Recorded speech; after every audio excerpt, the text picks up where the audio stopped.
नमस्कार, मैं सुरेश कुमार, इतिहास व्याख्याता।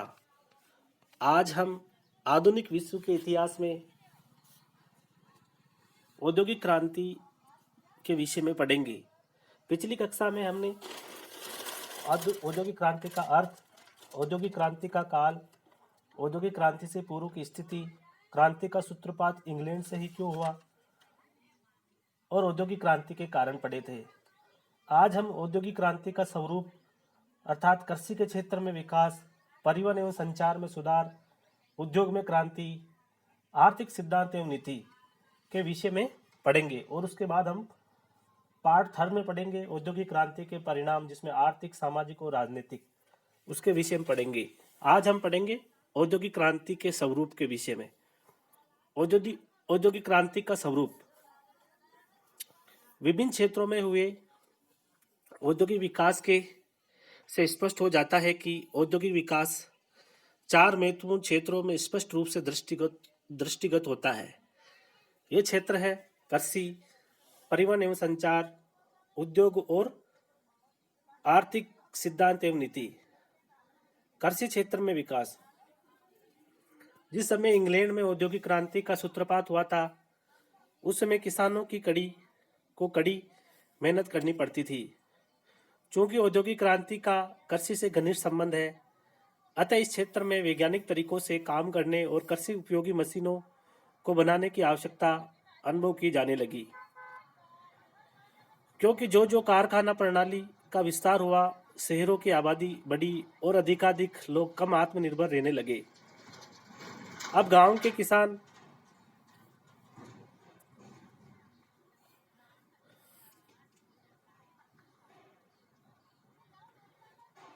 किसानों को शहर के रहने वालों के लिए भी अधिक अन्न और कारखानों के लिए अधिक कपास का उत्पादन करना पड़ता था।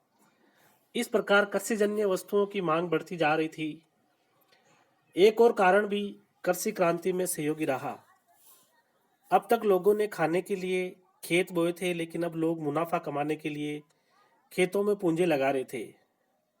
पूंजीपति लोग कृषि में पूंजी लगाकर इस क्षेत्र से भी अधिक लाभ उठाने की सोचने लगे, परंतु पुराने ढंग से की जाने वाली खेती से ये संभव नहीं था।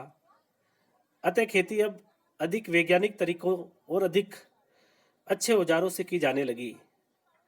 नए परीक्षण और प्रयोग किए जाने लगे। चूंकि सिर्फ धनी लोगों के पास ही परिणामों के लिए धन तथा अवकाश था, इसलिए प्रारंभिक उन्नति अधिकांशतः समृद्ध किसानों द्वारा ही की गई।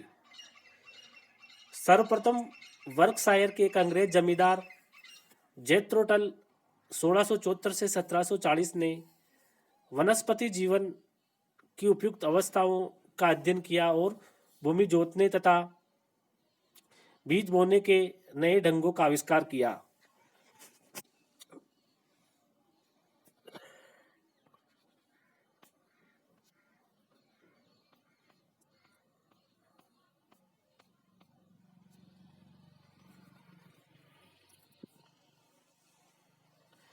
यानी कि 1701 ईस्वी में उसने सीड ड्रिल, बीज बोने का यंत्र नामक मशीन का आविष्कार किया था।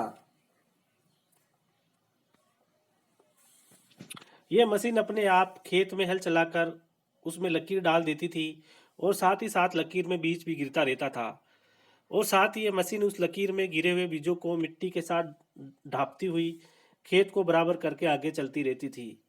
इससे किसानों को श्रम से मुक्ति मिल गई और समय भी बचने लगा।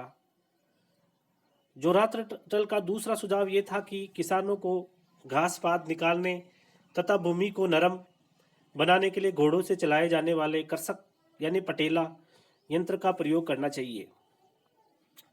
इसके बाद वाइकाउंट टाउनशेंड 1617 से 1738 ने किसानों को फसलों को बदल बदल कर उपजाने के लाभ समझाए। गेहूं, सलजम, जौ और क्लोवर की खेती करने से आने वाले वर्षों में उसी जमीन के टुकड़े में करने से जमीन को सीजन भर बेजोत भी नहीं रखना पड़ता और इससे जमीन की उर्वरता भी नष्ट नहीं होती।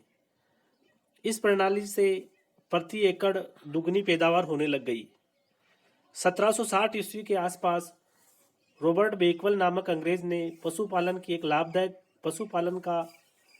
लाभदायक व्यवसाय बना दिया। उसने मवेशियों और घोड़ों की नस्लों में सुधार और चुनी हुई भेड़ों की उत्पत्ति बढ़ाने का प्रयास किया। वे मवेशियों को दुधारू तथा गोश्त प्रदान करने वाला और भेड़ों को ऊन तथा मांस देने वाला बनाने में कामयाब रहा। उसके बाद के वैज्ञानिकों ने स्वच्छ जानवरों की वृद्धि के लिए और भी उपाय खोज निकाले। वनस्पति शास्त्री भी पीछे नहीं रहे। एक अमेरिकी लूथर बर्बंक ने पौधों की नई किस्में पैदा करने में सफलता प्राप्त की। पौधों में कलम लगाने से इच्छित और नई किस्में तैयार की जाने लगी।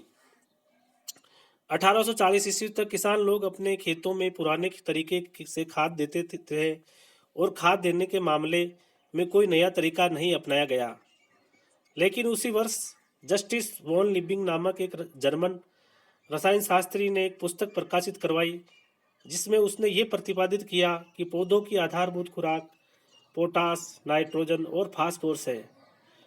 इन द्रव्यों की मात्राएं मिला देने से मिट्टी की उर्वरता बढ़ जाती है।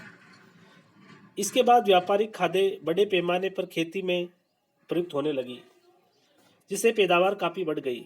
अब श्रम बचाने के लिए कृषि के प्रयोग में आने वाली मशीनों की तरफ ध्यान दिया गया, क्योंकि औद्योगिक मशीनों के लिए कृषि उत्पादन की मांग काफ़ी बढ़ गई थी। अमेरिका में भाड़े के मजदूरों की कमी ने भी लोगों का ध्यान इस तरफ केंद्रित किया और यही कारण है कि इस क्षेत्र में अमेरिका दूसरे देशों का अगुवा बन गया। 1834 ईस्वी में साइरस एच मैकेकॉर्मिक ने फसल काटने वाली मशीन का आविष्कार किया। इसके बाद एफ अप्पलबाई ने बटोरने वाले दूहरे बाइंडर इसमें जोड़कर इस मशीन का अधिक उपयोगी बना दिया। इसी अवधि में अन्य आविष्कारक घोड़े से खींचा जाने वाला पांचा, मड़ाई की मशीन, लोहे का हल और तवेदार हेरो यानी पटला आदि का निर्माण करने में कामयाब हो चुके थे। बाद में घोड़े के स्थान पर भाप इंजन, गैसोलीन इंजन और बिजली की मोटरें खेतों में लगाई गई, जिससे कृषि का कार्य तेज गति से होने लगा। इसके बाद कृषि की पैदावार के संरक्षण और प्रयोग के नए तरीके ढूंढ निकाले गए।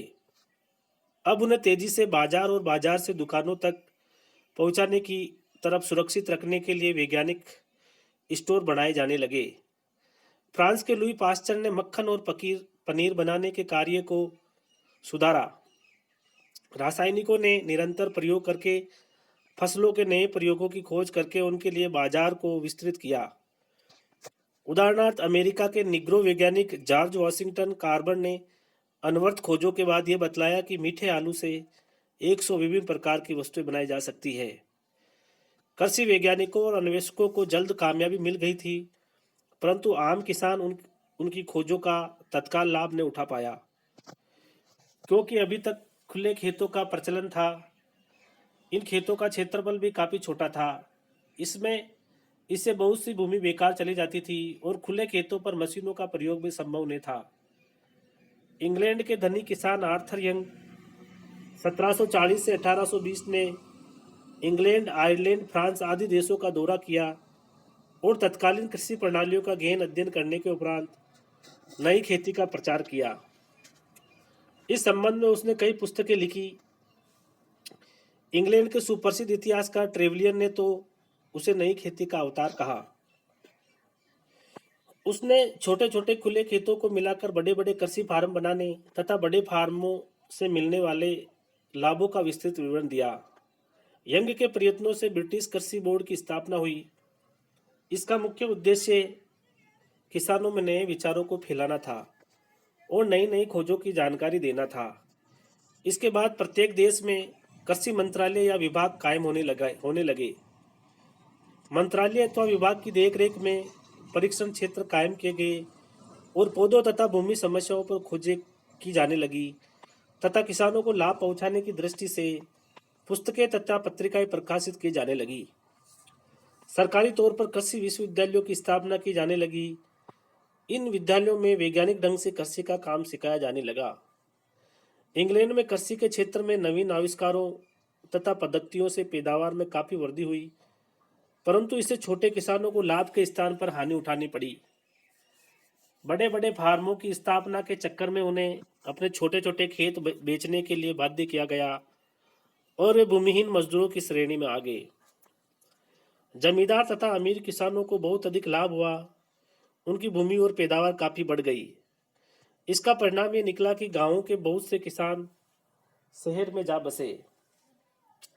नेक्स्ट है परिवहन एवं संचार में सुधार। अब परिवहन के साधनों को उन्नत बनाने की तरफ विशेष ध्यान दिया जा गया, क्योंकि कोयला, लोहा और अन्य उत्पादित वस्तुओं को कारखानों तक पहुंचाने और तैयार माल को कारखानों से दूरस्थ स्थानों तक ले जाना आवश्यक हो गया। इसके लिए यातायात के मौजूदा साधनों को सुधारना आवश्यक हो गया। 18वीं सदी के अंतिम वर्षों में फ्रांस ने सड़कों और नहरों का निर्माण करके दूसरे देशों को नेतृत्व दिया। इंग्लैंड और अमेरिका में भी प्रमुख नदियों और झीलों को मिलाती हुई नहरें खोदी गई। परंतु सड़क निर्माण का नया तरीका एक स्कॉटिश मकडम ने 1756 से 1836 ने निकाला। उसने सड़कों के सबसे निचले भाग में भारी पत्थरों की परतें, उसके बाद छोटे छोटे पत्थरों की परतें, उसके बाद मिट्टी और गारे के स्थान पर अलग तरह तारकोल की परत जमाई गई जाने लगी। मकाडम की ये सड़कें बहुत अधिक टिकाऊ और उपयोगी सिद्ध हुई। इससे यातायात की गति को जबरदस्त बल मिला। सड़कों के निर्माण में टेलफोर्ड, ब्रिडले और रेनी जैसे विशेषज्ञों का भी महान योगदान रहा। इसके बाद नहरों पर ध्यान दिया गया। सैकड़ों मील लंबी नहरों का निर्माण किया गया। इस क्षेत्र में सर्वप्रथम ड्यूक ऑफ ब्रिज वाटर के विशेष नाम कमाया। उसने ब्रिडले नामक इंजीनियर की सेवाएं प्राप्त की और वर्सले से मैनचेस्टर तक एक नहर बनाने का नक्शा तैयार करवाया। इसके बाद नहर को तैयार किया गया। ड्यूक के नाम पर इस नहर का नाम रखा गया ब्रिज वाटर नहर। इसके बाद बहुत सी नहरें तैयार की गई, जिसमें मर्सी और कोल्डर की नहरें विशेष प्रसिद्ध थी। कुछ समय बाद इंग्लैंड के प्रमुख नगर जैसे लंदन, ब्रिस्टल, लिवरपूल और हिल आदि को बड़ी बड़ी नहरों से जोड़ दिया गया। इससे भारी वस्तुओं को एक स्थान से दूसरे स्थान पर ले जाने में काफी सुविधा हो गई। सोल सेंट मॉरी नहर यातायात की सबसे प्रसिद्ध नहर थी। 1869 ईस्वी में फ्रांसीसी इंजीनियर फर्डिनेंड द लेसेस ने स्वेज नहर, जो भूमध्य सागर को लाल सागर से मिलाती है, का निर्माण करवाया। इस नहर के बन जाने से यूरोप और भारत के बीच के मार्ग की दूरी 1/3 कम हो गई।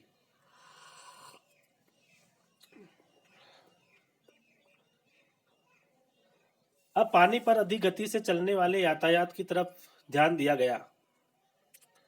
1807 ईस्वी में एक अमेरिकी रॉबर्ट फुल्टन ने सर्वप्रथम हडसन नदी में सबसे पहली वाष्प शक्ति से चालित नौका क्लेयरमोंट का सफल परीक्षण किया। इस नौका ने न्यूयॉर्क से अल्बानी तक की 150 मील की दूरी 5 मील प्रति घंटा की रफ्तार से पूरी की। उसके इस आविष्कार से जल यातायात के क्षेत्र में क्रांति ला दी। इसके बाद ही समुद्र में चलने वाले जहाजों का निर्माण संभव हो पाया।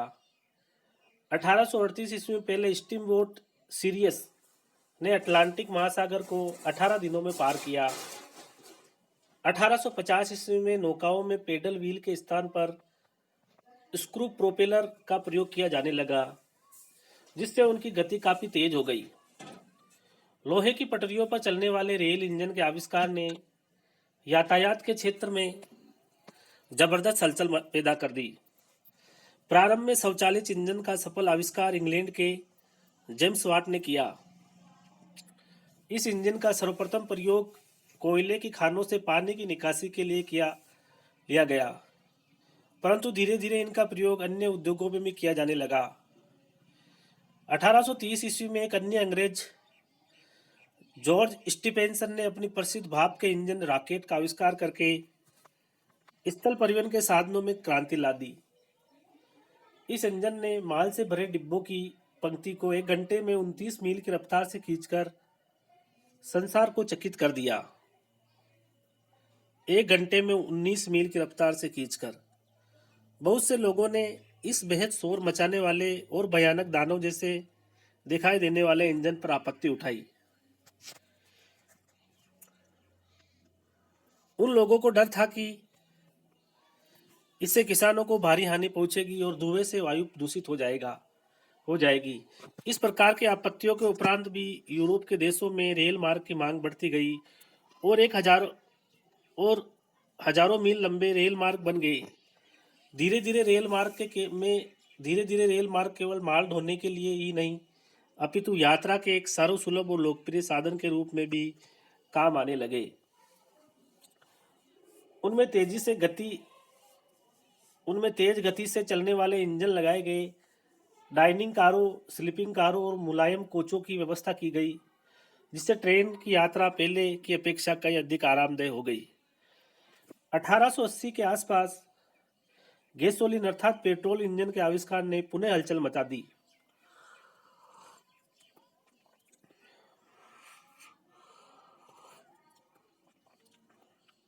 प्रारंभ में चालक शक्ति के रूप में इसका उपयोग मोटर लॉन्च, बाइसिकल और मोटर बग्गी में किया गया था।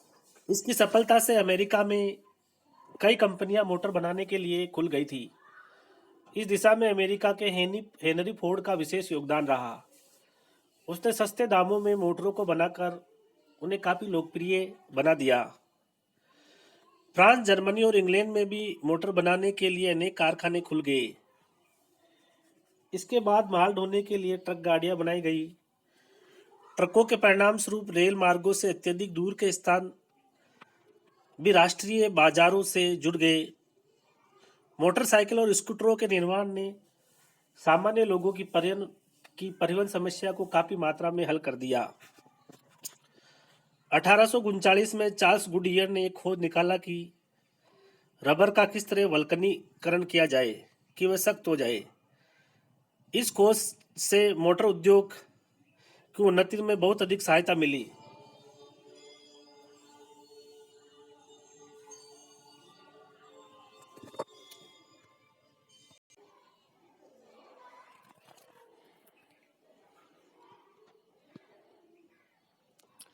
स्थानों की दूरियों को कम करने और पृथ्वी के लोगों को परस्पर निकट लाने में वायुयानों का निर्माण सबसे महत्वपूर्ण रहा।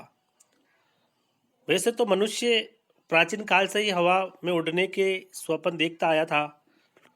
पुनर्जागरण काल के प्रसिद्ध वैज्ञानिक और इंजीनियर लियोनार्डो दा विंची ने भी उड़ने के रहस्य खोजने का असफल प्रयास किया।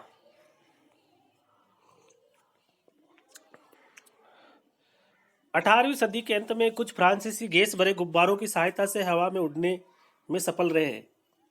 1890 के आसपास जर्मनी के काउंट वॉन जिपलिन ने हाइड्रोजन से भरे हुए बड़े वायुयानों के डिजाइन बनाए, परंतु अधिक कामयाबी न मिली। 1903 ईस्वी में बिल्वर और ओरवेल राइट नामक दो अमेरिकियों को हवा में उड़ाने वाली मशीन बनाने में सफलता मिल गई। उसी के साथ विमान निर्माण उद्योग की स्थापना हुई। 1920 के बाद यात्रा और व्यापारी कार्यों के लिए भी विमान सेवाएं प्रारंभ हो गई। विमानों के आविष्कार ने आधुनिक युद्ध कला को बहुत अधिक प्रभावित किया है।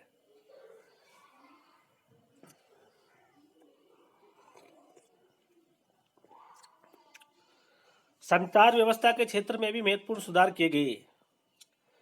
रोलैंड हिल नामक एक अंग्रेज ने आधुनिक डाक व्यवस्था की नींव डाली। 1874 ईस्वी में अंतर्राष्ट्रीय डाक संघ की स्थापना हुई और एक देश से दूसरे देश को पत्र, समाचार पत्र, पार्सल, मनी ऑर्डर आदि आने जाने लगे।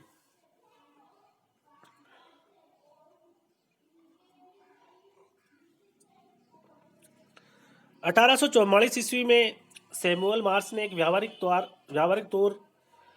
तार यंत्र का आविष्कार किया, जिससे संदेश को इधर से उधर भेजने में सुविधा हो गई।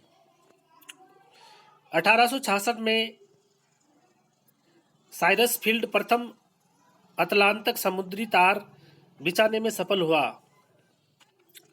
1876 ईस्वी में ग्राहम बेल ने टेलीफोन का आविष्कार किया।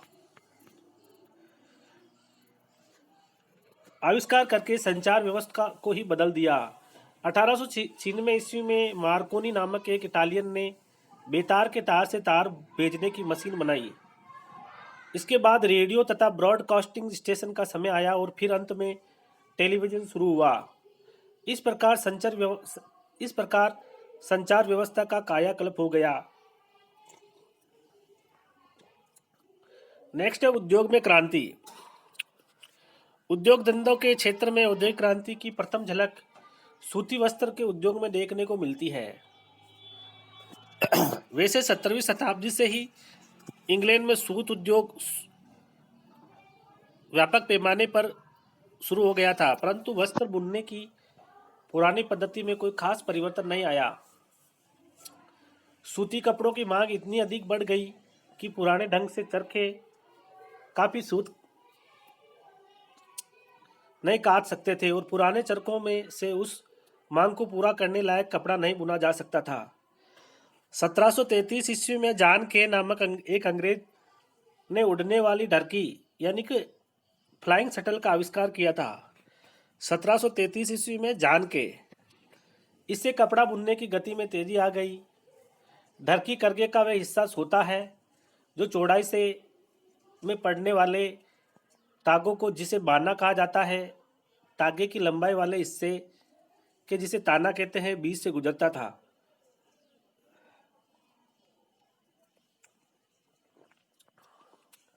इसके आविष्कार से अब एक झूला उतना ही सूत प्रयोग में लाने लगा जितना कि 10 व्यक्ति एक दिन में काट सकते थे। इसे सूत काटने वालों की कठिनाइयां बढ़ गई। 1764 ईस्वी में जेम्स हार्ग्रीव्स ने एक ऐसे चरखे का आविष्कार किया जिसमें 8 सूत एक साथ काटे जा सकते थे। यह मशीन बनावट में बहुत ही सादा और लकड़ी की बनी होती थी।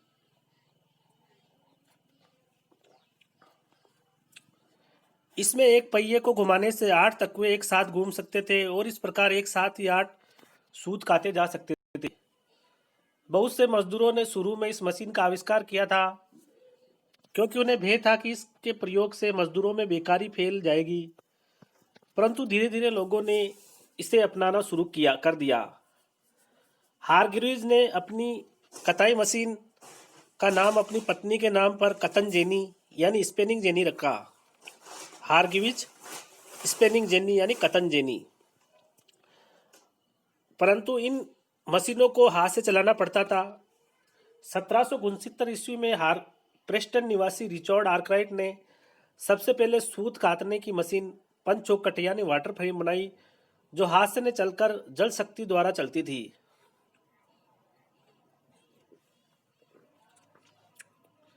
चूंकि पंचचौखट अथवा जलतंत्र बहुत बड़े थे अतः घरों में उनका प्रयोग संभव नहीं था, अतः उन्हें रखने के लिए कारखाने बनाने पड़े।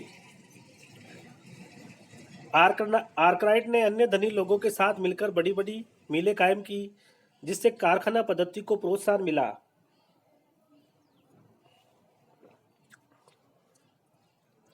आर्कराइट की इस मशीन से दूसरे लोगों को भी प्रोत्साहन मिला और 1789 ईस्वी में सैमुअल क्रॉम्पटन ने पंचचौखट यानी वाटर फ्रेम और कतन जेनी स्पिनिंग जेनी दोनों को मिलाकर एक नई मशीन बनाई। इसे खच्चर म्यूल नाम दिया गया। 1789 इसमें सैमुअल क्रॉम्पटन ने पंचचौखट यानी वाटर फ्रेम और कतन जेनी यानी स्पिनिंग जेनी दोनों को मिलाकर एक नई मशीन बनाई। इसे खच्चर म्यूल नाम दिया गया। इसे बहुत बारीक सूत काटा जाता था और इससे काटा हुआ सूत सस्ता भी पड़ता था। अब सूत काटने की समस्या तो हल हो गई, परंतु बुनाई के क्षेत्र में और सुधार न होने से वस्त्र उद्योग के सामने पुनः समस्या उत्पन्न हो गई।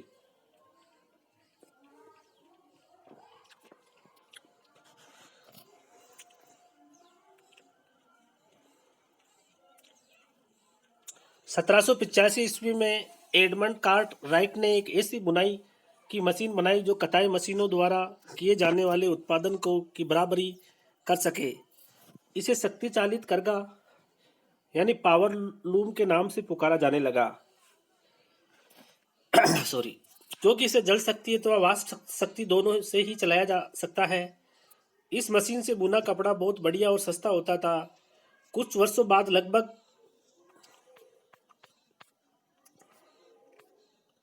सभी कारखानों में इस मशीन को प्रयुक्त किया जाने लगा। अब कपास से बिनोले और रुई पृथक करने वालों की कठिनाइयां बढ़ गई। 1793 ईस्वी में एक अमेरिकी स्कूल शिक्षक एली विटने ने कपास से रुई अलग करने की एक मशीन बनाई, जिसकी सहायता से एक आदमी एक ही दिन में हजारों पौंड कपास साफ कर सकता था। चूंकि इस मशीन का आकार बहुत बड़ा था, अतः इसका नाम कॉटिन जिन रखा गया। इसके बाद सूत की रंगाई, धुलाई और छपाई के नए तरीके अपनाए गए। कालीकट छापने की नई रीति की खोज की गई। लोहे के रोलरों पर विभिन्न प्रकार के बेल बूटे निकाल दिए जाते थे और उन्हें कपड़ों पर छाप दिया जाता था। चूंकि इस पद्धति से कपड़ों पर जगह जगह रंग के धब्बे पड़ जाते थे, अतः कपड़ों को साफ करने के लिए एसिड का प्रयोग किया जाने लगा। इस प्रकार वस्त्र उद्योग में क्रांतिकारी परिवर्तन आ गए और सूती वस्त्रों का निर्माण इंग्लैंड का एक सर्वाधिक महत्वपूर्ण व्यवसाय बन गया। यदि मशीनों को चलाने के लिए केवल जल शक्ति पर ही निर्भर रहना पड़ा होता तो औद्योगिक क्रांति का विकास तेजी से नहीं हो पाता। जल शक्ति का उपयोग करने के लिए कारखानों का निर्माण तेज बेदने वाले पानी की धारा के समीप करना पड़ता और ऐसी धाराएं बहुत कम थी और जो थी वे कच्चे माल के उत्पादक क्षेत्रों से बहुत दूर थी। इसलिए अनेक लोगों ने वाष्प शक्ति का प्रयोग करने के उपाय ढूंढने का प्रयत्न किया। सर्वप्रथम टॉमस न्यूकोमन नामक एक अंग्रेज ने खानों से पानी बाहर निकालने के लिए प्रथम वाष्प इंजन का सफल आविष्कार किया था, परंतु इस इंजन में ईंधन का खर्चा बहुत अधिक था। 1769 ईस्वी में जेम्स वाट ने न्यूकोमन के इंजन के दोषों को दूर करके एक नया भाप का इंजन बनाया, जो कम खर्चीला होने से अधिक उपयोगी सिद्ध हुआ। लगभग सभी सूती कपड़ा कारखानों में जेम्स वाट के इंजन को लगाया गया और अब मशीनें वाष्प शक्ति से चलाई जाने लगी। बहुत अधिक संख्या में मशीनों का निर्माण करने के लिए लोहे की मांग बढ़ी, परंतु कच्चे लोहे को पिघलाकर उसके मेल को साफ करने का ढंग बहुत ही श्रम साध्य और महंगा था। लोहे को पिघलाने के लिए लकड़ी का कोयला काम में लाया जाता था।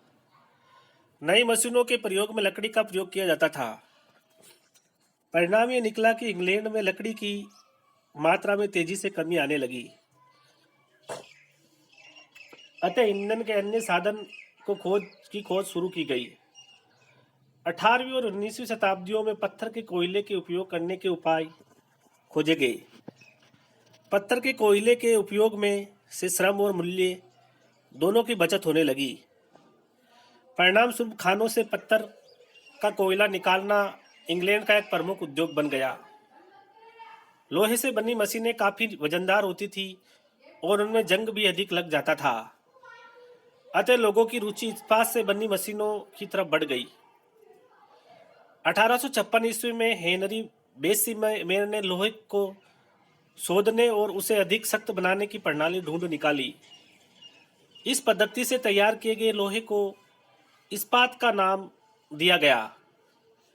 इस्पात ऐसा लोहा है जो अपेक्षाकृत अधिक हल्का, अधिक मजबूत, अधिक जंग रोग और अधिक लचकदार होता है। इससे अधिक सही मशीनों और औजारों का बनाना संभव हो गया। 19वीं सदी के अंत में मैंगनीज और टंगस्टन नामक धातुओं को मिलाकर इस्पात को और अधिक सख्त बनाने की पद्धति को खोजा गया। इससे सूक्ष्म औजारों का बनाना संभव हो गया। इस प्रकार नई नई मशीनों तथा पद्धतियों से उद्योग धंधों का अभूतपूर्व विकास हुआ। आर्थिक सिद्धांत एवं नीति के क्षेत्र में भी औद्योगिक क्रांति के परिणाम स्वरूप नए नए परिवर्तन हुए। इससे पूर्व वाणिज्यवाद मर्केंटिलिज्म का सिद्धांत लागू हुआ और एकाधिकार की नीति का बोलबाला था। औद्योगिक विकास के फलस्वरूप पूंजीपति वर्ग का उदय एवं विकास हुआ, जो सरकार से यह मांग करने लगा कि व्यापार वाणिज्य के संबंध में सभी प्रकार के सरकारी प्रतिबंधों को हटा दिया जाए तथा सरकार इसमें हस्तक्षेप करना छोड़ दे। इस नए सिद्धांत को हस्तक्षेप की नीति अथवा स्वतंत्र व्यापार यानी लेसेज फेयर और फ्री ट्रेड कहते हैं। इसका अर्थ है सब चीजों को अपना मार्ग स्वयं निर्धारित करने दो।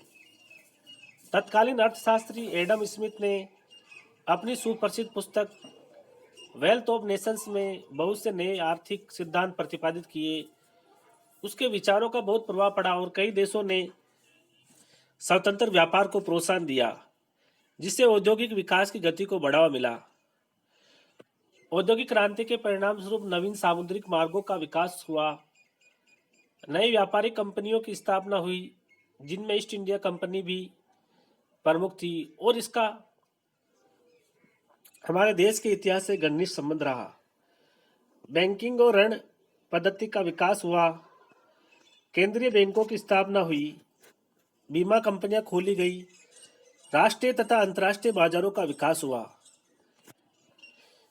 इस प्रकार औद्योगिक क्रांति ने अलग अलग क्षेत्रों में अनेकों मौलिक परिवर्तन का मार्ग प्रशस्त करके आधुनिक समाज के निर्माण में महत्वपूर्ण भूमिका अदा की।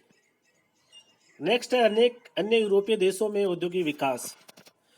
1770 से 1830 के मध्य इंग्लैंड एक औद्योगिक देश बन चुका था। इंग्लैंड के औद्योगिक विकास का अन्य यूरोपीय देशों पर भी प्रभाव पड़ा और उन देशों की औद्योगिक विकास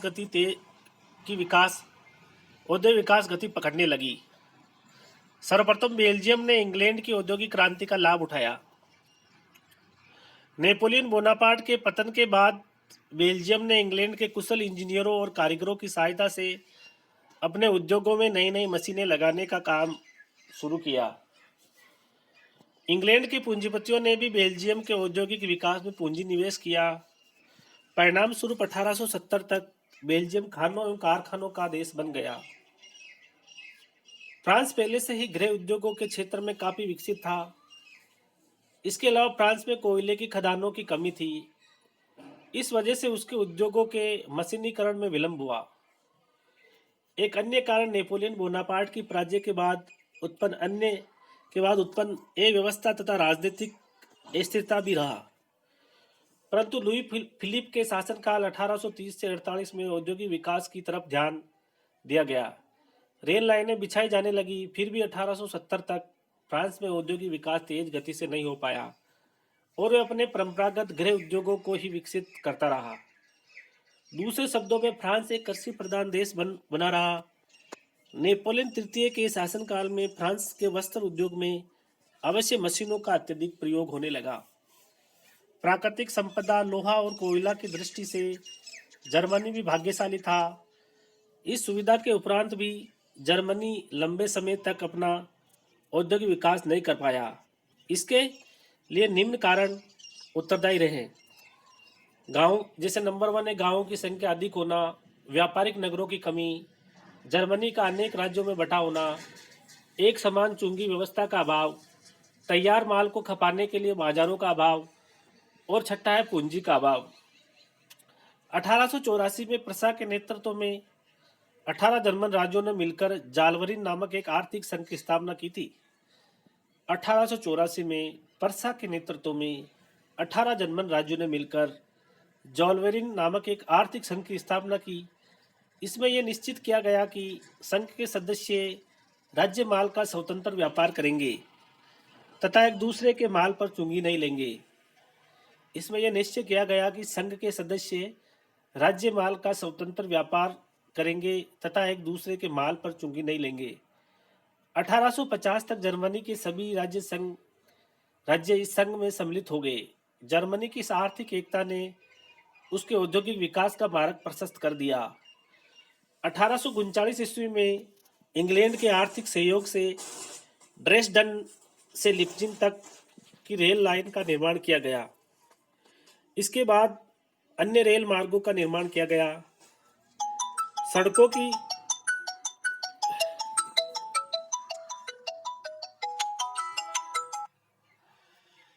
सड़कों की मरम्मत की गई तथा उद्योगों का मशीनीकरण किया गया। परिणाम स्वरूप जर्मन एकीकरण की प्रक्रिया पूरी होने तक जर्मनी एक औद्योगिक देश बन गया। जर्मन एकीकरण के बाद उसके औद्योगिक विकास की गति और भी तेज हो गई। यूरोप के कुछ अन्य देशों रूस, स्वीडन, स्पेन, बोहेमिया आदि में भी औद्योगिक विकास के कुछ चिन्ह दिखाई देने लगे, परंतु इटली, ऑस्ट्रिया, हंगरी, तुर्की आदि देश पिछड़े रहे। यानी कि रूस, स्वीडन, स्पेन, बोहेमिया आदि तो औद्योगिक विकास में आगे रहे, परंतु इटली, ऑस्ट्रिया, हंगरी, तुर्की आदि देश पिछड़े रहे। इस प्रकार हमने औद्योगिक क्रांति के स्वरूप के तहत कृषि, उद्योग धंधे, परिवहन, वस्त्र उद्योग आदि के विषय में विस्तार से अध्ययन किया। नेक्स्ट क्लास में हम इसके परिणामों के बारे में अध्ययन करेंगे। धन्यवाद।